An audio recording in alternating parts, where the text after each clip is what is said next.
ਤੁਹਾਡੇ ਬਾਰੇ ਬੜਾ ਸੁਣਿਆ। ਹਾਂਜੀ ਸ਼ੁਕਰੀਆ ਜੀ। ਤੁਸੀਂ ਵੀ ਦੱਸ ਦਿਓ ਕੁਛ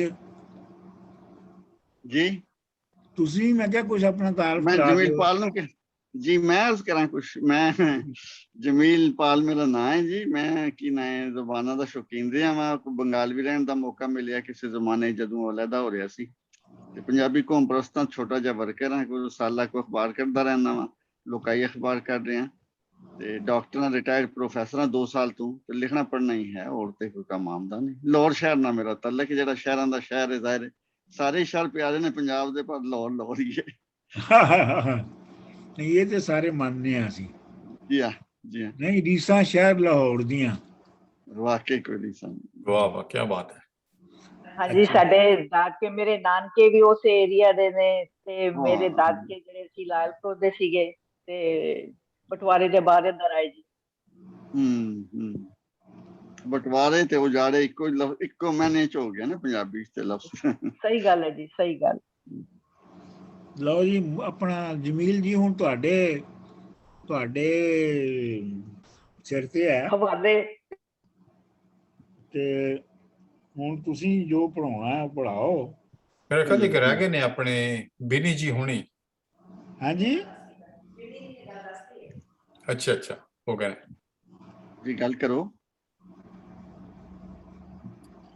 अच्छा मेरा ख्याल है आज थोड़ा जा तारफ ही हो जाए शाहमुखी का, क्योंकि मेरे समझ नहीं सी आ रही कि किस तरह पढ़ाना, क्योंकि ये लिखाई भी जरूरी है, विखाना कम अज कम जरूरी है। वो अगली बार मैं तैयार कर लांगा।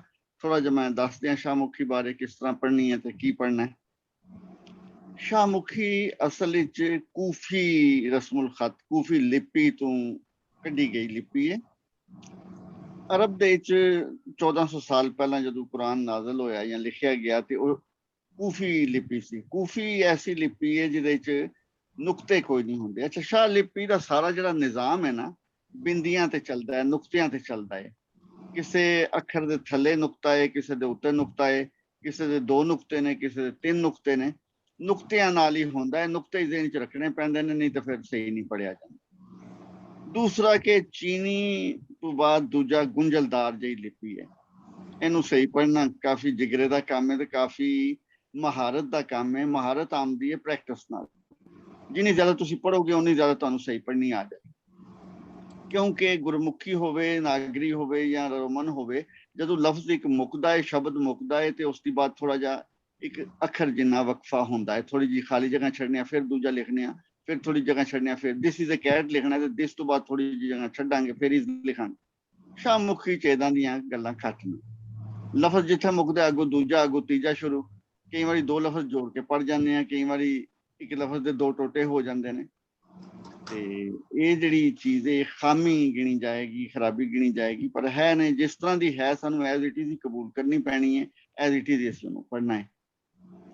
मैं गल कर रहा सा कूफी दी। कूफा तो लिपि सी जिहदे च बिंदियां नहीं सी होंदियां, किसी अखर दे उत्ते बिंदी नहीं सी पाई जाती, तो गलत पढ़ते सन। फिर जो मजहबी किताब नाजल हुई तो कूफी च लिखी गई, तो पढ़ने जिहड़े लोकां दी मां बोली अरबी नहीं सी, वो ज्यादा गलतियां करन लग पे। तो किसी सियाने की ड्यूटी लाई गई कि ਇਹਦਾ हल की है, ਇਹਦਾ इलाज की किया जाए, तो गलत पढ़ते हैं। तो अरबी खुली जी जबान है, वसी जबान है, विशाल जबान है, थोड़ा जा फर्क हो जाए तो मैंने किथे दे किथे चले जाते हैं। ये थोड़ी जी नॉन सीरीयस जी गल मैं करनी चाह रहा। मिसाल ही है कि साडा मेरा एक शगीर सी तो कुछ दुबई रह के आया।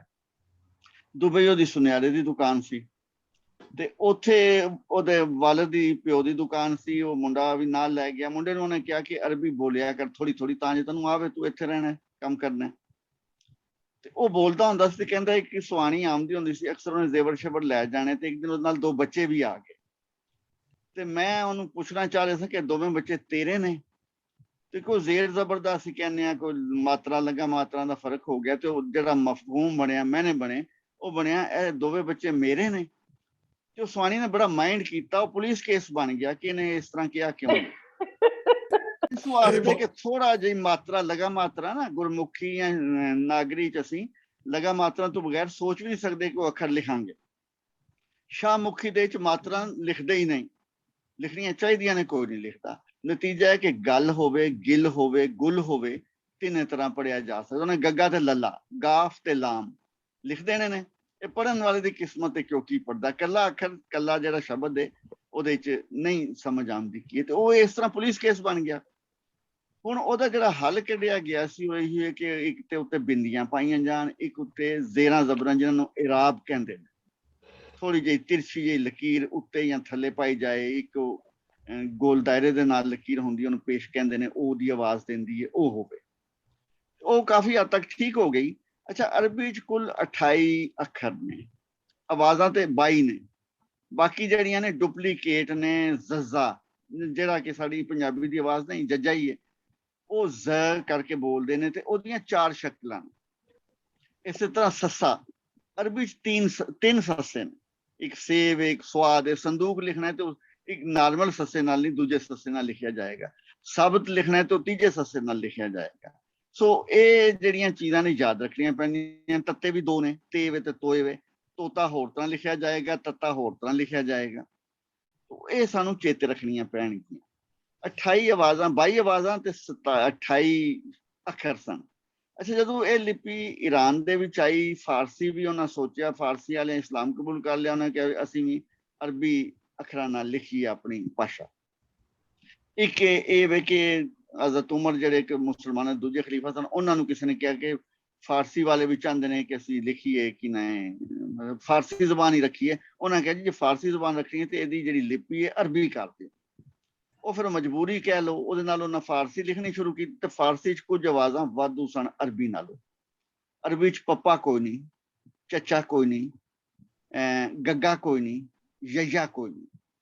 ਫਾਰਸੀ ਵਾਲਿਆਂ ਵੇਖਿਆ ਕਿ ਅਰਬੀ ਦੇ ਚ ਬਿੰਦੀਆਂ ਤੇ ਪਾਉਂਦੇ ਹੀ ਨੇ, ਉਹਨਾਂ ਜੱਜੇ ਦੇ ਵਿੱਚ 2 ਬਿੰਦੀਆਂ ਹੋਰ ਪਾ ਕੇ 3 ਬਿੰਦੀਆਂ ਨਾਲ ਚੱਚਾ ਬਣਾ ਲਿਆ, ਇਸ ਤਰ੍ਹਾਂ ਯਯਾ ਬਣਾ ਲਿਆ, ਪੱਪਾ ਬਣਾ ਲਿਆ। ਬੱਬਾ ਹੈ ਸੀ, ਉਹਨਾਂ ਬੱਬੇ ਦੇ ਨਾਲ 2 ਬਿੰਦੀਆਂ ਹੋਰ ਪਾਈਆਂ। ਮੇਰਾ ਖਿਆਲ ਮੇਰੇ ਸਾਰੇ ਜਿਹੜੇ ਹੈ ਨੇ ਸੁਣਨ ਵਾਲੇ ਉਹ ਸਾਰੇ ਗੁਰਮੁਖੀ ਦੇ ਹੀ ਨੇ, ਸ਼ਾਹਮੁਖੀ ਵਾਲੇ ਕੋਈ ਨਹੀਂ, ਇਸ ਲਈ ਮੈਂ ਬੱਬੇ ਚੱਚੇ ਦੀ ਗੱਲ ਉਹਦੇ ਚ ਗੱਲ ਕਰ ਰਿਹਾ, ਬੇਚੇਜ ਵਾਲੀ ਗੱਲ ਦੀ ਜ਼ਰੂਰਤ ਨਹੀਂ। ਤੇ ਇਸ ਤਰ੍ਹਾਂ ਫਿਰ 4 ਅੱਖਰ ਹੋਰ ਪਾਏ, 32 ਹੋ ਗਏ ਫਾਰਸੀ ਦੇ, ਤੇ ਉਹ ਫਾਰਸੀ ਵੀ ਲਿਖੀ ਜਾਣ ਲੱਗ ਪਈ। ਮੁਹੰਮਦ ਬਿਨ ਕਾਸਮ ਇੱਥੇ ਆਇਆ ਤੇ ਉਹ ਅਰਬੀ ਨੂੰ ਵੀ ਨਾਲ ਲੈ ਆਇਆ। ਅੱਛਾ, ਸਿੰਧੀ ਨਾਗਰੀ ਚ ਲਿਖੀ ਜਾਂਦੀ ਸੀ, ਹੋਰ ਲਿਪੀਆਂ ਵੀ ਸਨ, ਕੁਝ ਗੁਰਮੁਖੀ ਚ ਵੀ ਲਿਖੀ ਗਈ ਹੈ, ਬਾਅਦ ਚ ਰੋਮਨ ਵਿੱਚ ਵੀ। ਸਿੰਧ ਵਾਲਿਆਂ ਵੀ ਜਦੋਂ ਸ਼ੁਰੂ ਕੀਤੀ, ਜੈਕਬ ਹੁੰਦਾ ਸੀ ਜਿਹਦੇ ਨਾਂ ਤੇ ਜੈਕਬਾਬਾਦ ਦੇ ਉਹ ਕਮਿਸ਼ਨਰ ਸੀ, ਤੇ ਉਹਨੇ ਇੱਕ ਕਮੇਟੀ ਬਣਾਈ ਕਿ ਕਿਹੜੀ ਲਿਪੀ ਅਪਣਾਣੀ ਹੈ, ਨਾਗਰੀ ਚ ਲਿਖਣਾ ਸਿੰਧੀ ਨੂੰ ਜਾਂ ਅਰਬੀ ਚ ਲਿਖਣਾ ਹੈ। ਮੁਸਲਮਾਨ ਅਰਬੀ ਚ ਲਿਖਦੇ ਸਨ, ਹਿੰਦੂ ਜਿਹੜੇ ਨੇ ਨਾਗਰੀ ਚ ਲਿਖਦੇ ਸਨ। ਉਹ ਕਮੇਟੀ 6 ਮੈਂਬਰ ਸਨ, 6 ਚ 3 ਹਿੰਦੂ 3 ਮੁਸਲਮਾਨ ਸਨ। ਕਮੇਟੀ ਫਸ ਗਈ। ਉਹਨਾਂ ਕਿਹਾ, ਮੁਸਲਮਾਨਾਂ ਕਿਹਾ ਜੀ ਅਰਬੀ ਲਿਪੀ ਨਾਲ ਲਿਖਾਂਗੇ, ਹਿੰਦੂਆਂ ਨੇ ਕਿਹਾ ਨਾਗਰੀ ਨਾਲ ਲਿਖਾਂਗੇ। ਜੈਕਬ ਨੇ ਆਪਣਾ ਕਾਸਟਿੰਗ ਵੋਟ ਪਾ ਕੇ ਤੇ ਅਰਬੀ ਦੇ ਹੱਕ ਵਿੱਚ ਪਤਾ ਨਹੀਂ ਕਿਉਂ ਫੈਸਲਾ ਕਰ ਦਿੱਤਾ। ਹੁਣ ਸਿੰਧੀ ਵਿੱਚ ਮਸਲਾ ਇਹ ਸੀ ਕਿ ਸਾਡੀਆਂ ਜਿਹੜੀਆਂ ਆਵਾਜ਼ ਜ਼ਬਾਨਾਂ ਨੇ ਨਾ, ਭਾਸ਼ਾ ਨੇ, ਪੰਜਾਬੀ ਹੋ ਗਈ, ਸਿੰਧੀ ਹੋ ਗਈ, ਬਹੁਤ ਆਵਾਜ਼ਾਂ ਪੱਖੋਂ ਬਹੁਤ ਅਮੀਰ ਨੇ। ਅਸੀਂ ਦਰਾਵੜੀ ਵੀ ਸਾਰੀ ਆਵਾਜ਼ਾਂ ਇਕੱਠੀਆਂ ਕਰ ਲਈਆਂ, ਸੰਸਕ੍ਰਿਤ ਦੀਆਂ ਵੀ ਇਕੱਠੀਆਂ ਕਰ ਲਈਆਂ, ਆਸ਼ਟਕਾਂ ਦੀਆਂ ਪਹਿਲਾਂ ਆ ਚੁੱਕੀਆਂ ਸਨ, ਯੂਨਾਨੀ ਦੀਆਂ ਵੀ, ਸਾਰੀਆਂ ਅਸੀਂ ਆਵਾਜ਼ਾਂ ਇਕੱਠੀਆਂ ਕੀਤੀਆਂ, ਬਾਅਦ ਵਿੱਚ ਮੁਸਲਮਾਨਾਂ ਦੀ ਅਰਬੀ ਫਾਰਸੀ ਦੀਆਂ ਵੀ ਕਰ ਲਈਆਂ। ਸਾਡੇ ਕੋਲ ਆਵਾਜ਼ਾਂ ਦੀ ਭਰਮਾਰ, ਸਾਡੇ ਕੋਲ ਦੱਦਾ ਵੀ ਹੈ, ਡੱਡਾ ਵੀ ਹੈ। ਅਰਬੀ ਅੰਗਰੇਜ਼ੀ ਦੇ ਵਿੱਚ ਡੱਡਾ ਹੈ, ਦੱਦਾ ਕੋਈ ਨਹੀਂ। ਅਰਬੀ ਚ ਦੱਦਾ ਹੈ, ਡੱਡਾ ਕੋਈ ਨਹੀਂ। ਜਿਹੜੇ ਅਸੀਂ ਆ, ਸਾਡੇ ਕੋਲ ਦੱਦਾ ਵੀ ਹੈ, ਡੱਡਾ ਵੀ ਹੈ, ਉਸ ਤੋਂ ਬਾਅਦ ਟੱਡਾ ਵੀ ਹੈ, ਜਿਹੜਾ ਨਾ ਅਰਬੀ ਕੋਲ ਨਾ ਅੰਗਰੇਜ਼ੀ ਕੋਲ। ਸਾਡੇ ਕੋਲ ਫੱਫਾ ਵੀ ਹੈ, ਫੱਫਾ ਵੀ ਹੈ, ਸਾਡੇ ਕੋਲ ਗੱਗਾ ਵੀ ਹੈ, ਗਾਗਾ ਵੀ ਹੈ। ਬਹੁਤ ਸਾਰੇ ਲੋਕ ਨਹੀਂ ਬੋਲ ਸਕਦੇ, ਪਰ ਮੁਸਲਮਾਨ ਬੋਲਦੇ ਨੇ ਅਰਬੀ ਅਸਰ ਦੀ ਵਜ੍ਹਾ ਨਾਲ। ਉਹ ਫਿਰ ਸਾਨੂੰ ਨਵੇਂ ਅੱਖਰ ਕੱਢਣੇ ਪਏ। ਨਵੇਂ ਅੱਖਰ ਅਸੀਂ ਕੜੇ 2 ਅੱਖਰਾਂ ਨੂੰ ਜੋੜ ਕੇ। ਇੱਕ ਸਾਡੇ ਸ਼ਬਦ ਹੁੰਦਾ ਹੇ, 2 ਅੱਖਾਂ ਵਾਲੀ ਹੇ, ਉਹ ਦੱਸਾਂਗੇ ਛੇਤੀ ਤੁਹਾਨੂੰ। ਅਸੀਂ ਉਹਦੇ ਨਾਲ ਜੋੜ ਕੇ ਦੱਦੇ ਨਾਲ ਅਸੀਂ 2 ਅੱਖੀ ਹੇ ਜੋੜੀ, ਧੱਦਾ ਹੋ ਗਿਆ। ਡੱਡੇ ਨਾਲ ਜੋੜੀ, ਟੱਡਾ ਹੋ ਗਿਆ। 15 ਅੱਖਰ ਅਸੀਂ ਉਹ ਕੜੇ ਤੇ 52 53 ਹੋ ਗਏ। ਸਾਡਾ ਰਾਣਾ ਵੀ ਹੈ, ਨੰਨਾ ਵੱਖਰਾ ਏ, ਅੰਗਾ ਵੱਖਰਾ ਏ, ਅੰਜਾ ਵੱਖਰਾ ਏ, ਰਾਣਾ ਵੱਖਰਾ ਏ। ਸਾਡੇ ਕੋਲ ਅੱਖਰਾਂ ਦੀ ਭਰਮਾਰ ਹੋ ਗਈ। ਸਾਡੇ ਕੋਲ 53 ਅੱਖਰ, 53 ਆਵਾਜ਼ਾਂ ਆ ਗਈਆਂ। तो साड़ी शाहमुखी जी मुकम्मल हो गई। ये लिखने पंजाबी वास्ते मोहम्मद आसफ खान साहब बड़े बड़े स्कॉलर सन। उन्होंने दस्या कि टोकियो दे कोई मोहर है जिदे 1000-1500 साल पहला गुरमुखी लिखी दी पुठी मोहर है जी होंदी सी, मिट्टी दी मोहर, ओहो जी मोहर है। तफसील मैं उदों पूछ नहीं सकिया, हुण गवाच गई गल। टोकियो दे दस्या म्यूजियम विच पई है। ਸੋ ਗੁਰਮੁਖੀ ਵੀ 1000-1500 ਸਾਲ ਪਹਿਲਾਂ ਤੋਂ ਲਿਖੀ ਜਾ ਰਹੀ ਸੀ। ਗੁਰੂ ਅੰਗਦ ਨੇ ਇਹਨੂੰ ਜ਼ਿਆਦਾ ਬਿਹਤਰ ਕੀਤਾ, ਰਿਫਾਈਨ ਕਰ ਦਿੱਤਾ ਤੇ ਉਹ ਇਸ ਤਰ੍ਹਾਂ ਹੀ ਹੈ ਕਿ ਲਿਖਨੇ ਆ। ਪੰਜਾਬੀ ਦੇ ਵਿੱਚ ਗੁਰਮੁਖੀ ਤੇ ਸ਼ਾਹਮੁਖੀ ਲਗਭਗ ਵਰਤੋਂ ਇੱਕੋ ਦੌਰ ਵਿੱਚ 1000 ਸਾਲ ਪਹਿਲਾਂ ਹੁੰਦੀ ਸੀ। ਬਾਬਾ ਫਰੀਦ ਨੇ ਲਿਖੇ ਤੇ ਉਹ ਮਿਲਦੇ ਤੇ ਨਹੀਂ, ਅਸਲ ਮਿਲਦੇ ਉਹ ਤੁਸੀਂ ਗੁਰੂਆਂ ਨੇ ਹੀ ਸਾਂਭ ਲਏ। ਚਲੋ ਕੁਝ ਮਿਲੇ ਵੀ ਬਾਅਦ ਦੇ ਵਿੱਚ। ਉਹ ਅਲਫ ਬੇ ਵਾਲੀ ਅਰਬੀ ਲਿਪੀ ਦੇ ਨਾਲ ਲਿਖੀ ਹੈ। ਉਦੋਂ ਜਿਹੜੇ ਵਾਧੂ ਅੱਖਰ ਨੇ, ਵਾਧੂ ਅੱਖਰ ਨਹੀਂ ਸੀ ਵਰਤੇ ਜਾਂਦੇ, ਪੁਰਾਣਿਆਂ ਨਾਲ ਹੀ ਕੰਮ ਚਲਾਉਂਦੇ ਸਨ। ਕੱਕਾ ਹੈ ਸੀ, ਗੱਗਾ ਕੋਈ ਨਹੀਂ ਸੀ, ਕੱਕੇ ਨਾਲ ਹੀ ਗੱਗੇ ਦਾ ਕੰਮ ਲੈ ਲੈਂਦੇ ਸਨ। ਜੱਜੇ ਨਾਲ ਹੀ ਚੱਚੇ ਦਾ ਕੰਮ ਵੀ ਲੈ ਲੈਂਦੇ ਸਨ। ਇੱਕ ਕਿਤਾਬ ਦੇ ਵਿੱਚ ਲਿਖਿਆ ਜੋਹਰ ਕਾਨੇ, ਉਹ ਲਫ਼ਜ਼ ਸੀ ਚੂੜ ਕਾਣਾ। ਨੰਨੇ ਅੜਾਣਾ ਤੇ ਨੰਨੇ 'ਚ ਵੀ ਫਰਕ ਨਹੀਂ ਕੀਤਾ ਗਿਆ ਪੁਰਾਣੀਆਂ ਕਿਤਾਬਾਂ 'ਚ। ਆਸਤਾ ਆਸਤਾ ਬਿਹਤਰੀ ਆਉਂਦੀ ਗਈ। ਸੂਰਤ ਇਹ ਬਣੀ ਕਿ ਬਾਬੇ ਫਰੀਦ ਤੋਂ ਬਾਅਦ ਸ਼ਾਹ ਹੁਸੈਨ ਦਾ ਕਲਾਮ ਵੀ ਮਿਲਿਆ ਤੇ ਪਿਛਲੀ ਸਦੀ ਦੇ 200 ਸਾਲ ਹੋ ਗਏ ਤਕਰੀਬਨ। ਫਿਰ ਸੁਲਤਾਨ ਬਾਹੂ ਮਜ਼ਹਬੀ ਬਜ਼ੁਰਗ ਸਨ, ਚੂੰਕਿ ਪੀਰ ਸਨ, ਤੇ ਉਹਨਾਂ ਨੇ ਵੀ ਅਲਫ ਬੇ ਨਾਲ ਫਾਰਸੀ ਦੇ ਜਾਣੂ ਸਨ, ਫਾਰਸੀ ਲਿਪੀ ਵਰਤਣੀ ਸੀ। ਮੁਸਲਮਾਨ ਵਰਤਦੇ ਰਹੇ ਫਾਰਸੀ ਰਸਮੁਲ ਖਤ। ਸਿੱਖਾਂ ਨੇ ਗੁਰਮੁਖੀ ਤੇ ਕਿਧਰੇ ਕਿਧਰੇ ਹਿੰਦੂਆਂ ਨੇ ਦੇਵਨਾਗਰੀ ਵੀ ਵਰਤੀ। ਅਸੀਂ ਪੰਜਾਬੀ ਬੇਵਕੂਫ ਲੋਕ ਆ, ਮਾਈਂਡ ਨਾ ਕਰਨਾ ਕਿ ਅਸੀਂ ਆਪਣੀ ਜ਼ੁਬਾਨ ਨੂੰ ਲਿਪੀਆਂ ਵਿੱਚ ਵੰਡ ਕੇ ਤੇ 3-4 ਜ਼ਬਾਨਾਂ ਬਣਾ ਦਿੱਤਾ। ਬੜੇ ਸਗੀਰ ਦੀਆਂ ਜਿਹੜਾ ਹੈ ਉਪ ਮਹਾਦੀਪ, ਇਹਦੇ 'ਚ ਸਾਰੀਆਂ ਜ਼ਬਾਨਾਂ 2-2 ਲਿਪੀਆਂ ਨਾਲ ਲਿਖੀਆਂ ਗਈਆਂ। ਬੰਗਾਲੀ ਵਿੱਚ ਵੀ, ਅਰਬੀ 'ਚ ਵੀ ਲਿਖੀ ਗਈ, ਪਰ ਉਹ ਨਹੀਂ ਹੁਣ ਨਹੀਂ ਵਰਤਦੇ। ਹਿੰਦੀ ਤੇ ਉਰਦੂ ਦਾ ਕੀ ਝਗੜਾ ਹਿੰਦੁਸਤਾਨੀ ਦਾ? ਇਹੋ ਹੀ ਕਿ 2 ਲਿਪੀਆਂ। ਹੋਰ ਕਈ ਜ਼ਬਾਨਾਂ 'ਚ ਇਸ ਤਰ੍ਹਾਂ ਹੋਇਆ, ਪਰ ਆਸਤਾ ਆਸਤਾ ਉਹਨਾਂ ਇੱਕੋ ਲਿਪੀ ਫੜ ਲਈ। ਜਿਨ੍ਹਾਂ ਨੇ 2 ਲਿਪੀਆਂ ਫੜੀ ਰੱਖੀਆਂ ਉਹ 2 ਜ਼ਬਾਨਾਂ ਬਣ ਗਈਆਂ। ਸ਼ਾਹਮੁਖੀ ਗੁਰਮੁਖੀ ਦਾ ਵੀ ਇਹੋ ਹੀ ਦੁਖਾਂਤ ਤੇ ਕਿ ਜ਼ਬਾਨਾਂ ਵੰਡੀਆਂ ਗਈਆਂ। ਲਾਹੌਰ ਬਹਿ ਕੇ ਆਮ ਬੰਦਾ ਸਾਡਾ ਜਿਹੜਾ ਉਹ ਜਲੰਧਰ ਦਾ ਅਖਬਾਰ ਨਹੀਂ ਪੜ੍ਹ ਸਕਦਾ। ਨੈਟ ਦੇ ਉੱਤੇ 20 ਅਖਬਾਰ ਨੇ ਇੰਨੇ ਸੋਹਣੇ ਸੋਹਣੇ, ਨਹੀਂ ਪੜ੍ਹ ਸਕਦਾ। ਜਿਹੜਾ ਉੱਥੇ ਬੈਠੇ ਹੈ ਗੋ ਸ਼ਾਹਮੁਖੀ ਦੀਆਂ ਥੋੜ੍ਹੀਆਂ ਨੇ ਪੋਸਟਾਂ ਜਿਹੜੀਆਂ ਹੈ ਨੇ ਨੈਟ ਦੇ ਉੱਤੇ, ਪਰ ਉਹ ਨਹੀਂ ਪੜ੍ਹ ਸਕਦੇ। 2 ਲਿਪੀਆਂ ਨੇ। ਉਹਦੇ ਨਾਲ ਫਿਰ ਇਹ ਹੁੰਦਾ ਕਿ ਮਿਜ਼ਾਜ ਵਿੱਚ ਵੀ ਤਬਦੀਲੀ ਆ ਜਾਂਦੀ ਹੈ, ਲਫ਼ਜ਼ਾਂ 'ਚ ਵੀ ਤਬਦੀਲੀ ਆ ਜਾਂਦੀ ਹੈ। ਸਾਡੇ ਇੱਥੇ ਕੋਈ ਲਫ਼ਜ਼ ਨਹੀਂ ਸੁਝਦਾ, ਸਾਡੇ ਬੰਦੇ ਨੂੰ ਤੇ ਫਟ ਅਰਬੀ ਫਾਰਸੀ ਦਾ ਉਰਦੂ ਦਾ ਲਫ਼ਜ਼ ਪੜ੍ਹਦਾ ਤੇ ਉਹ ਵਰਤ ਲੈਂਦਾ। ਉੱਥੇ ਇਸ ਤਰ੍ਹਾਂ ਹੀ ਹੈ। ਵਾਗਿਓਂ ਪਾਰ ਵਿਦਿਆਰਥੀ ਹੈ, ਇੱਥੇ ਪੜ੍ਹਿਆ। ਇਸ ਤਰ੍ਹਾਂ ਨਾ ਉੱਥੇ ਪ੍ਰਤਿਭਾਸ਼ੀਲ ਹੈ, ਇੱਥੇ ਨਾਬਗਾ ਹੈ। ਦੋਵੇਂ ਲਫ਼ਜ਼ ਜਿਹੜੇ ਨੇ ਅਨਨੋਨ ਨੇ। ਜਿਹੜਾ ਨਵੀਂ ਨਸਲ ਹੈ ਉਹ ਜੀਨੀਅਸ ਇਸਤੇਮਾਲ ਕਰ ਲੈਂਦਾ। ਇਹ ਲਿਪੀ ਦਾ ਦੁਖਾਂਤ ਹੁੰਦਾ, ਅਲਮੀਆ ਹੁੰਦਾ, ਜਿਹੜਾ ਕਿ ਚੱਲ ਰਿਹਾ ਹੁਣ। ਇਹਦਾ ਹੱਲ ਇਹੋ ਹੀ ਹੈ ਫਿਲਹਾਲ ਕਿ ਅਸੀਂ ਇੱਕ ਦੂਜੇ ਦੀ ਲਿਪੀ ਸਿੱਖੀਏ, ਇੱਕ ਦੂਜੇ ਨੂੰ ਜਾਣੀਏ। ਮੁਸਤਕਬਲ ਵਿੱਚ ਮੈਨੂੰ ਨਹੀਂ ਪਤਾ ਪੰਜਾਬ ਦੇ ਵਿੱਚ ਕਿੰਨੀ ਸਾਂਝ ਪੈਂਦੀ ਹੈ, ਕਿੰਨੀ। ਅੱਜ ਕੱਲ੍ਹ ਤੇ ਸਰਹੱਦਾਂ ਜਿਹੜੀਆਂ ਨੇ ਬਾਜ਼ ਲਿਹਾਜ਼ ਨਾਲ ਟੁੱਟ ਰਹੀਆਂ ਨੇ। ਮੈਂ ਲਾਹੌਰ ਬਹਿ ਕੇ ਜਲੰਧਰ ਵਾਲੇ ਬੰਦੇ ਨਾਲ ਫੋਨ ਤੇ ਵੀ ਗੱਲ ਕਰ ਲੈਣਾ ਤੇ ਸਰਕਾਰ ਦਾ ਅਮਲ ਦਖਲ ਵਿੱਚੋਂ ਨਿਕਲ ਜਾਂਦਾ। ਮੁਸਤਕਬਲ ਵਿੱਚ, ਭਵਿੱਖ ਵਿੱਚ ਪਤਾ ਨਹੀਂ ਕੀ ਹੁੰਦਾ ਹੈ, ਪਰ ਇਹ ਹੈ ਕਿ ਫਿਲਹਾਲ ਇਸ ਵੇਲੇ ਸਾਨੂੰ ਇੱਕ ਦੂਜੇ ਦੀ ਲਿਪੀ ਸਿੱਖਣੀ ਪੈਂਦੀ ਹੈ, ਇੱਕ ਦੂਜੇ ਨੂੰ ਜਾਣਨਾ ਪੈਂਦਾ ਹੈ। ਜੇ ਪੜ੍ਹਨਾ ਹੈ, ਜਾਣਨਾ ਹੈ, ਤੇ ਜ਼ਾਹਿਰ ਹੈ ਪੰਜਾਬ ਸਾਂਝਾ ਹੈ, ਪੰਜਾਬ ਦੀ ਕਲਚਰ ਸਾਂਝਾ, ਸਕਾਫਤ ਸਾਂਝੀ ਹੈ, ਰਹਿਤਰ ਸਾਂਝੀ ਹੈ, ਤੇ ਉਹ ਸਾਨੂੰ ਸਿੱਖਣਾ ਪਵੇਗਾ। ਸ਼ਾਹਮੁਖੀ ਜਿਹੜਾ ਹੈ ਉਹ ਤੁਹਾਨੂੰ ਸਾਰੇ ਸਿੱਖ ਰਹੇ ਹੋ, ਬੜੀ ਖੁਸ਼ੀ ਦੀ ਗੱਲ ਹੈ। ਸਿੱਖਾਂਗੇ ਰੱਬ ਚਾਹਿਆ ਅਸੀਂ ਤੇ ਇਹਦੇ 'ਚ ਸ਼ਾਹਮੁਖੀ ਦੇ 'ਚ 53 ਅੱਖਰ ਨੇ। ਉਹਨਾਂ 'ਚ ਕੁਝ ਅੱਖਰ ਜਿਹੜੇ ਨੇ ਉਹ 4-4 ਅੱਖਰਾਂ ਇੱਕੋ ਜ਼ੁਬਾਨ, ਇੱਕੋ ਆਵਾਜ਼ ਵਾਸਤੇ ਵਰਤੇ ਜਾਂਦੇ ਨੇ। ਉਹਨਾਂ 'ਚ ਥੋੜਾ ਯਾਦ ਕਰ ਲਓ ਭਾਵੇਂ ਹੁਣ। ਜ਼ਜ਼ਾ, ਜੱਜਾ ਜਿਹੜਾ ਜੱਜਾ ਵੱਖਰਾ ਹੈ, ਜ਼ਜ਼ਾ ਵੱਖਰਾ ਹੈ। ਸ਼ਾਹਮੁਖੀ ਤੇ ਜ਼ਜ਼ੇ ਵਾਸਤੇ 4 ਅੱਖਰ ਨੇ। ਦੂਸਰਾ ਸੱਸਾ, ਸੱਸੇ ਵਾਸਤੇ 3 ਅੱਖਰ ਨੇ। ਤੀਜਾ ਤੱਤਾ, ਤੱਤੇ ਵਾਸਤੇ 2 ਅੱਖਰ। ਤੀਜਾ ਐੜਾ ਵਾਸਤੇ, ਐੜਾ ਦੇ ਬਰਾਬਰ ਇੱਕ ਹੋਰ ਹੈ ਆਇਨ ਅਰਬੀ। ਤੀਸਰਾ ਹਮਜ਼ਾ। 3 ਸਾਡੇ ਕੋਲ ਐੜੇ ਨੇ।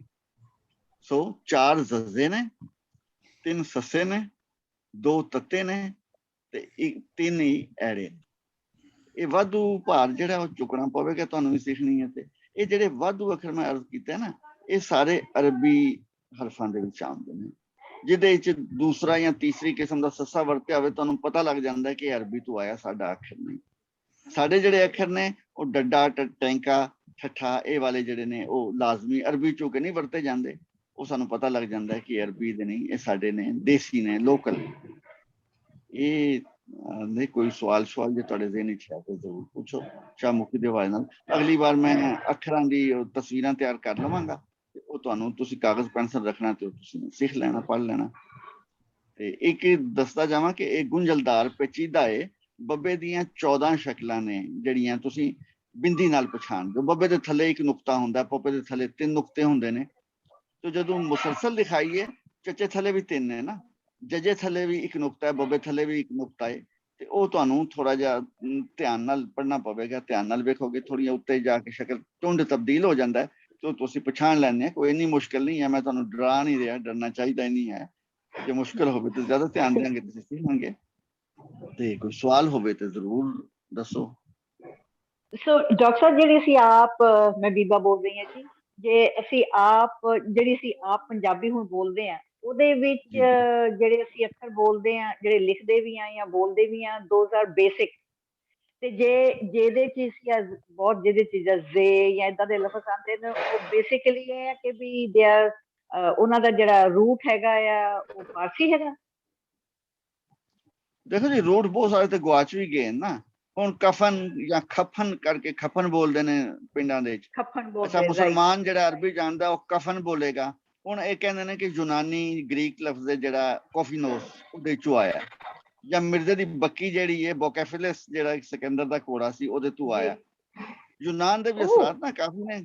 ਉਹਦੇ ਕੁਝ ਜਰਨੈਲ ਕਹਿੰਦੇ ਨੇ ਕਿ ਉਹਨਾਂ ਕਿਹਾ ਸੀ ਵਾਪਸ ਨਹੀਂ ਜਾਣਾ, ਜਦੋਂ ਸਿਕੰਦਰ ਨੂੰ ਮਾਰ ਪਈ, ਨਸ ਗਿਆ, ਟੁੱਟ ਗਿਆ, ਤੇ ਜਰਨੈਲ ਥੱਕ ਗਏ ਸਨ ਜੰਗਾਂ ਕਰਕੇ। ਉਹਨਾਂ ਨੇ ਅਸੀਂ ਇੱਥੇ ਉਹ ਸਿਆਲਕੋਟ ਲਾਗੇ ਕਿਧਰੇ ਵਸ ਪਏ। ਉਹਨਾਂ ਨੇ ਮਕਾਮੀ ਔਰਤਾਂ ਨਾਲ, ਸਵਾਨੀਆਂ ਨਾਲ ਵਿਆਹ ਕਰ ਲਏ, ਤੇ ਇਹ ਉਹਨਾਂ ਦੀ ਔਲਾਦ ਨਾ ਸਿਆਲਕੋਟੀਏ ਵੇਖੋ ਤਾਂ ਉਹਨਾਂ ਯੂਨਾਨੀ ਰੰਗ, ਯੂਨਾਨੀ ਖੂਨ ਨਜ਼ਰ ਆਉਂਦਾ ਜੀ ਲੋਕ ਨੇ।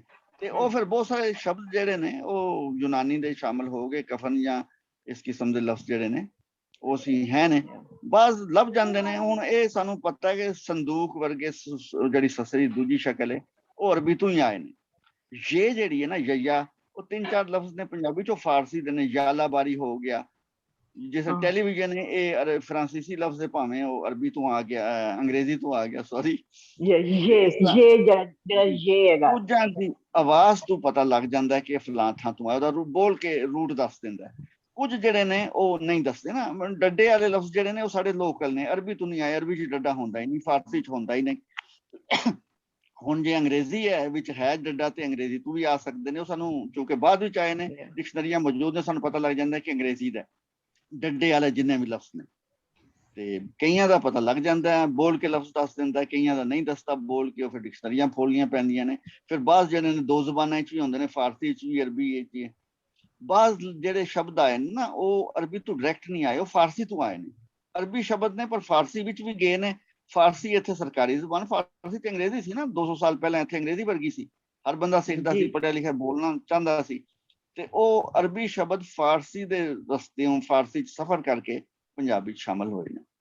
ਇਸ ਤਰ੍ਹਾਂ ਮੈਂ ਇੱਕ ਗੱਲ ਐਡ ਕਰਨਾ ਚਾਹੁੰਦਾ ਆਪਣਾ ਪਾਲ ਜੀ, ਜੀ ਜ਼ਰੂਰ। ਜਿਹੜੀ ਆਪਣਾ ਬਹੁਤ ਮੁੱਢਲਾ ਫਰਕ ਹੈ ਨਾ ਗੁਰਮੁਖੀ ਔਰ ਸ਼ਾਹਮੁਖੀ ਵਿੱਚ, ਮੇਰਾ ਖਿਆਲ ਇਹ ਹੈਗਾ ਕਿ ਇਹ ਵੀ ਹੈਗਾ ਕਿ ਗੁਰਮੁਖੀ ਦੇ ਵਿੱਚ ਹਰ ਲਫ਼ਜ਼ ਵੱਖਰਾ ਵੱਖਰਾ ਹੁੰਦਾ ਤੇ ਉਹਦੀ ਸ਼ਕਲ ਵੀ ਬਹੁਤ ਸੋਹਣੀ ਗੱਲ ਹੈ ਜੀ। ਲੇਕਿਨ ਇਹ ਹੈ ਕਿ ਜਿਹੜੀ ਸ਼ਾਹਮੁਖੀ ਹੈ ਉਹਦੇ ਵਿੱਚ ਲਫ਼ਜ਼ 3 ਤਰ੍ਹਾਂ ਹੁੰਦਾ ਹੈ। ਜੇ ਸ਼ੁਰੂ 'ਚ ਆਵੇ ਤੇ ਉਹਦੀ ਸ਼ਕਲ ਹੋਰ ਹੁੰਦੀ ਹੈ, ਜੇ ਵਿਚਕਾਰ ਆਵੇ ਤੇ ਉਹਦੀ ਹੋਰ ਸ਼ਕਲ ਹੋ ਜਾਂਦੀ ਹੈ, ਤੇ ਜੇ ਅਖੀਰ 'ਚ ਆਵੇ ਤੇ ਹੋਰ ਹੋ ਜਾਂਦੀ ਹੈ, ਹੋਰ ਤਰ੍ਹਾਂ ਹੁੰਦੀ। ਬਿਲਕੁਲ ਇਸ ਤਰ੍ਹਾਂ ਹੀ। ਬਲਕਿ ਮੈਂ ਇਹਦੇ 'ਚ ਜੀ ਗੱਲ ਕਰੂੰ, ਸੌਰੀ, ਉਹ 3 ਸ਼ਕਲਾਂ ਬਤਾ ਸਕਦਾ ਹੈ ਲਫ਼ਜ਼ ਜੀ। ਬਲਕਿ 3 ਨਹੀਂ ਜੀ, 3 ਮਤਲਬ ਹੈ ਕਿ ਜੋੜਾਂ ਦੇ ਹਿਸਾਬ ਨਾਲ ਬੇ ਦੀਆਂ ਮੈਂ ਅਰਜ਼ ਕੀਤੀ ਨਾ 14 ਸ਼ਕਲਾਂ ਜੇ। ਬਾ ਵਿੱਚ ਹੋ ਰਹੇ ਬਿਬ, ਬਿਬ ਹੁਣ 2 ਬੱਬੇ ਨੇ। ਸ਼ੁਰੂ ਵਾਲਾ ਬੱਬਾ ਬਿਲਕੁਲ ਟੁੰਡੇ, ਦੂਸਰਾ ਪੂਰਾ ਬੱਬਾ ਹੈ। ਅੱਛਾ, ਜੁੜ ਕੇ ਆਏ ਨਾ। ਰੱਬ ਵਿੱਚ ਰਰਾ ਅਲੱਗਾ ਹੈ ਤੇ ਬੱਬਾ ਅਲੱਗਾ ਹੈ, ਜੁੜ ਕੇ ਨਹੀਂ ਆਉਂਦੇ। ਉਹ ਰੇ ਤੇ ਬੇ ਪੜ੍ਹ ਲਓ, ਭਾਵੇਂ ਰੱਬ ਪੜ੍ਹ ਲਓ, ਇਹ ਤੁਹਾਡੇ ਤੇ। ਜਿੱਥੇ ਮਤਲਬ ਬਰ ਜਿਹੜਾ ਉਹਦੇ 'ਚ ਬੱਬੇ ਦੀ ਹੋਰ ਬੈਠਕ ਹੈ, ਬੱਦ ਵਿੱਚ ਹੋ ਰਹੇ, ਬੱਜ ਵਿੱਚ ਹੋ ਰਹੇ, ਉੱਤੋਂ ਆਮਦਾ ਵੱਜਦਾ ਹੀ ਤੁਹਾਨੂੰ ਤਾਂ ਪਤਾ ਹੈ, ਠੀਕ ਹੈ ਨਾ। ਇਸ ਤਰ੍ਹਾਂ 14 ਸ਼ਕਲਾਂ ਦੱਸਦੇ ਨੇ ਕਿ ਬੱਬੇ ਦੀਆਂ ਨੇ, 14 ਹੀ ਪੱਪੇ ਦੀਆਂ ਨੇ, 14 ਹੀ ਤੱਤੇ ਦੀਆਂ ਨੇ। ਉਹ ਫਿਰ ਪ੍ਰੈਕਟਿਸ ਨਾਲ ਜ਼ਾਹਿਰ ਆ ਜਾਂਦਾ ਹੈ। ਉਹ ਕਿਉਂਕਿ ਮਖਸੂਸ ਨੇ ਸ਼ਕਲਾਂ ਦੱਦੇ ਨਾਲ, ਜਿਸ ਤਰ੍ਹਾਂ ਆਉਣਾ ਉਹ ਹਰ ਥਾਂ ਉਸੇ ਤਰ੍ਹਾਂ ਆਉਣਾ, ਤੇ ਉਹ ਫਿਰ ਪਛਾਣ ਲਓ ਤੇ ਪੜ੍ਹ ਲੈਂਦਾ ਬੰਦਾ। ਇਹਦੀ ਪ੍ਰੈਕਟਿਸ ਚਾਹੀਦੀ ਹੈ ਜੀ। ਪ੍ਰੈਕਟਿਸ ਸ਼ਾਹਮੁਖੀ ਪ੍ਰੈਕਟਿਸ ਦੇ ਨਾਲ ਹੈ। ਗੁਰਮੁਖੀ ਤੇ ਤੁਸੀਂ 10 ਲਫ਼ਜ਼ ਪੜ੍ਹਦੇ ਹੋ ਨਾ। ਮੈਂ ਤੇ ਕਲਾਸ ਪੜ੍ਹਾਉਣੀ ਸ਼ੁਰੂ ਕੀਤੀ, 2 ਕਿ 3 ਦਿਨਾਂ ਦੇ ਵਿੱਚ ਮੈਂ ਉਹਨਾਂ ਨੂੰ ਅੱਖਰ ਦਿੱਤਾ, ਤੇ ਪਹਿਲੇ ਦਿਨ ਅੱਖਰਾਂ ਦੇ ਨਾਲ ਜਿਹੜੇ ਵੀ ਦਿੱਤੇ ਸਨ ਮੈਂ ਕਿਹਾ ਲਫ਼ਜ਼ ਬਣਾਓ। ਉਹਨਾਂ ਸ਼ਬਦ ਬਣਾਏ। ਮੈਂ ਬੱਬਾ ਤੇ ਜੱਜਾ ਆਮਦਾ, ਤੁਸੀਂ ਜੱਬ ਵੀ ਲਿਖ ਸਕਦੇ ਹੋ ਤੇ ਬੱਜ ਵੀ ਲਿਖ ਸਕਦੇ ਹੋ। ਇਸ ਤਰ੍ਹਾਂ ਗੁਰਮੁਖੀ ਦੇ ਵਿੱਚ ਤੇ ਬਹੁਤ ਹੀ ਕਮਾਲ ਹੈ ਨਾ। ਫਿਰ ਨਾਗਰੀ ਦੇਵਨਾਗਰੀ ਵੀ ਸਟਾਈਲ ਤੇ ਇੱਕੋ ਹੀ ਹੈ। ਦੇਵਨਾਗਰੀ ਚ ਜੋੜ ਆਉਂਦੇ ਨੇ, ਲਿਗੇਚਰ ਆਉਂਦੇ ਨੇ, 2-2 3-3 ਅੱਖਰ, ਸ਼ਕਤੀ ਚ ਮਤਲਬ ਕਾਕਾ ਤੇ ਤੱਤਾ ਜੁੜ ਜਾਂਦੇ ਨੇ। ਗੁਰਮੁਖੀ ਚ ਇਹ ਖੂਬੀ ਹੈ ਕਿ ਜੁੜਦੇ ਨਹੀਂ, ਹਰ ਥਾਂ ਇੱਕੋ ਜਿਹਾ। ਫਿਰ ਗੁਰਮੁਖੀ ਚ ਇਹ ਕਿ ਬਿੰਦੀ ਨਹੀਂ ਪਾਉਂਦੇ ਤੁਸੀਂ ਤੇ ਸ਼ਬਦ ਜਿਹੜਾ ਉਹ ਗਲਤ ਨਹੀਂ ਪੜ੍ਹਦੇ ਤੁਸੀਂ। ਗਵਾਰ ਲਹਿਜੇ ਚ ਫਜ਼ੂਲ ਲਿਖਿਆ ਤੁਸੀਂ ਨਹੀਂ ਪਾਉਂਦੇ ਬਿੰਦੀ, ਤੇ ਫਜ਼ੂਲ ਪੜ੍ਹ ਲਓਗੇ, ਉਹ ਵੀ ਪੰਜਾਬੀ। ਇਹ ਬੜੀ ਖੂਬੀ ਹੈ ਗੁਰਮੁਖੀ ਦੇ ਚ। ਗੁਰਮੁਖੀ ਮੈਨੂੰ ਇੱਕ ਦੋਸਤ ਨੇ ਦੱਸਿਆ ਸੀ ਕਿ ਗੁਰਮੁਖੀ ਜਦੋਂ ਕੰਪਿਊਟਰ ਤੇ ਗਈਆਂ ਜ਼ਬਾਨਾਂ, ਤੇ ਸਭ ਤੋਂ ਪਹਿਲਾਂ ਇੰਡੀਅਨ ਜ਼ਬਾਨ ਜਿਹੜੀ ਗਈ ਉਹ ਗੁਰਮੁਖੀ ਸੀ, ਪੰਜਾਬੀ ਸੀ। ਕਿਉਂ? ਕਿਉਂਕਿ ਹਿੰਦੀ ਦੇ ਨਾਲੋਂ ਵੀ ਇਹ ਸੌਖੀ ਹੈ, ਆਸਾਨ ਹੈ। ਹਿੰਦੀ ਬਾਅਦ ਵਿੱਚ ਗਈ ਤੇ ਬੜੀ ਪੰਜਾਬੀ ਨੂੰ ਮਾਣ ਹੈ ਕਿ ਪੰਜਾਬੀ ਪੰਜਾਬੀ ਹੈ ਜੀ।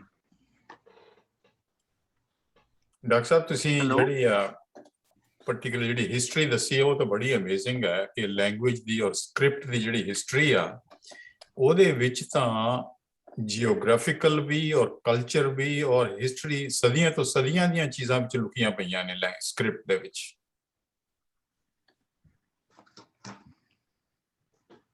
ਹਾਂਜੀ, ਬਲਕਿ ਮੈਂ ਇੱਕ ਹੋਰ ਕਰਨੀ ਚਾਹੁੰਦਾ ਵਾਂ ਕਿ ਗੁਰਮੁਖੀ ਜਿਹੜੀ ਹੈ ਉਹ ਆਸਾਨ ਤਰੀਨ, ਇਹ ਅੰਗਰੇਜ਼ੀ ਦੇ ਵਿੱਚ ਵੀ ਵੱਡੇ ਤੇ ਛੋਟੇ ਅੱਖਰ ਹੁੰਦੇ ਨੇ, ਕੈਪੀਟਲ ਤੇ ਸਮਾਸ ਦਾ ਜਿਹੜਾ ਹੁੰਦਾ ਚੱਕਰ, ਗੁਰਮੁਖੀ ਚੋਂ ਵੀ ਕੋਈ ਨਹੀਂ। ਸਸਾ ਹਰ ਜਗ੍ਹਾ ਇੱਕੋ ਜਗ੍ਹਾ ਹੋਵੇਗਾ। ਅੰਗਰੇਜ਼ੀ ਛੋਟਾ ਐਸੇ ਵੱਡਾ ਐਸੇ, ਗੋ ਦੇ ਫਾਇਦੇ ਵੀ ਹੈ ਨੇ ਥੋੜੇ ਜਿਹੇ, ਮਤਲਬ ਇਹ ਪ੍ਰੋਪਰ ਨਾਉਨ ਤੇ ਕਾਮਨ ਨਾਉਨ ਜਾਂ ਸ਼ਹਿਰਾਂ ਦੇ ਨਾਂ ਵਗੈਰਾ ਬੰਦਿਆਂ ਦੇ ਨਾਂ ਲਿਖਣ ਲੱਗੇ ਕੈਪੀਟਲ ਲਿਖ ਕੇ ਪਤਾ ਲੱਗ ਜਾਂਦਾ ਕਿ ਕੀ ਹੈ। ਪਰ ਗੁਰਮੁਖੀ ਸਸਾ ਹਰ ਜਗ੍ਹਾ ਸਸਾ ਹੀ ਹੈ, ਕੈਪੀਟਲ ਸਮਾਲ ਦਾ ਚੱਕਰ ਨਹੀਂ। ਚੱਚਾ ਹਰ ਜਗ੍ਹਾ ਚੱਚਾ ਹੀ ਹੈ, ਕੈਪੀਟਲ ਸਮਾਲ ਦਾ ਕੋਈ ਚੱਕਰ ਨਹੀਂ ਹੈ। ਇਹ ਵੀ ਖੂਬੀ ਹੈ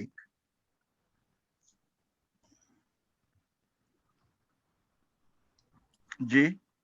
ਆਵਾਜ਼ ਆ ਰਹੀ ਮੇਰੀ? ਹਾਂਜੀ, ਇਹ ਸਭ ਦੀ ਆਵਾਜ਼ ਆ ਰਹੀ ਹੈ। ਬਿਲਕੁਲ ਆਵਾਜ਼ ਠੀਕ ਆ ਰਹੀ ਹੈ ਜੀ।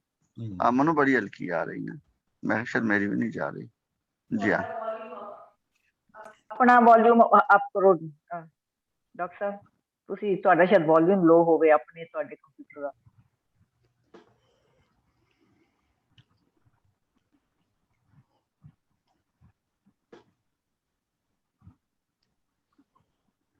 ਅੱਛਾ ਜੀ, ਮੇਰਾ ਖਿਆਲ ਹੈ ਕੋਈ ਹੋਰ ਗੱਲ ਜਮੀਲ ਸਾਹਿਬ ਅੱਜ ਕਰਨੀ ਹੈ?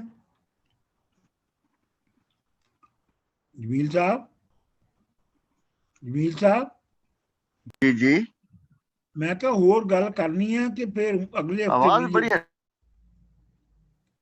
ਆਵਾਜ਼ ਬਹੁਤ ਹਲਕੀ ਆ ਰਹੀ ਤੁਹਾਡੀ। ਨਹੀਂ, ਉਹ ਤੁਹਾਡੇ ਕੰਪਿਊਟਰ ਦਾ ਮਸਲਾ ਹੈ, ਉਹ ਸਾਡਾ ਮਸਲਾ ਨਹੀਂ ਹੈ, ਕਿਉਂਕਿ ਬਾਕੀ ਸਾਰਿਆਂ ਨੂੰ ਆਵਾਜ਼ ਠੀਕ ਆ ਰਹੀ ਹੈ। ਜੀ ਜੀ, ਠੀਕ ਹੈ। ਆਪਣੇ ਕਿਸੇ ਸ਼ਾਗਿਰਦ ਨੂੰ ਅਗਲੀ ਵਾਰੀ ਸੱਦਣਾ ਨਾ।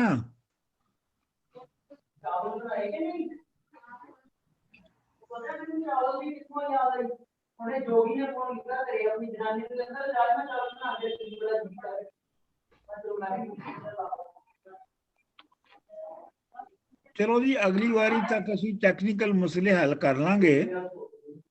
ਹੈਲੋ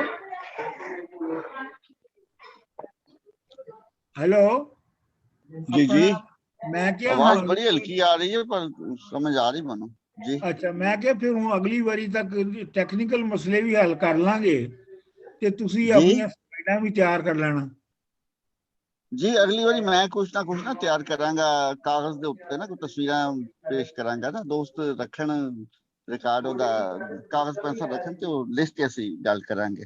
ਹਾਂ, ਵੈਸੇ ਹੈ ਕਿ ਇੰਟਰਨੈਟ ਦੇ ਉੱਤੇ ਵੀ ਟੇਬਲਸ ਮੌਜੂਦ ਨੇ। ਆਵਾਜ਼ ਪਤਾ ਨਹੀਂ ਕਿਉਂ ਹਲਕੀ ਹੋ ਗਈ। ਇੰਟਰਨੈਟ ਦੇ ਉੱਤੇ ਟੇਬਲਸ ਮੌਜੂਦ ਨੇ, ਉਹਨਾਂ ਨੂੰ ਵੀ ਵਰਤ ਸਕਦੇ ਹੋ।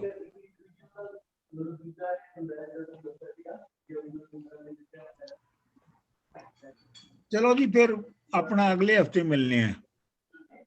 ਚਲੋ ਠੀਕ ਹੈ ਡਾਕਟਰ ਸਾਹਿਬ, ਰੱਬ ਰਾਖਾ। ਚੰਗਾ ਜੀ, ਠੀਕ, ਰੱਬ ਰਾਖਾ ਡਾਕਟਰ ਸਾਹਿਬ। ਚੰਗਾ ਜੀ, ਥੈਂਕ ਯੂ, ਬਹੁਤ ਬਹੁਤ ਜ਼ਿਆਦਾ ਮਿਹਰਬਾਨੀ।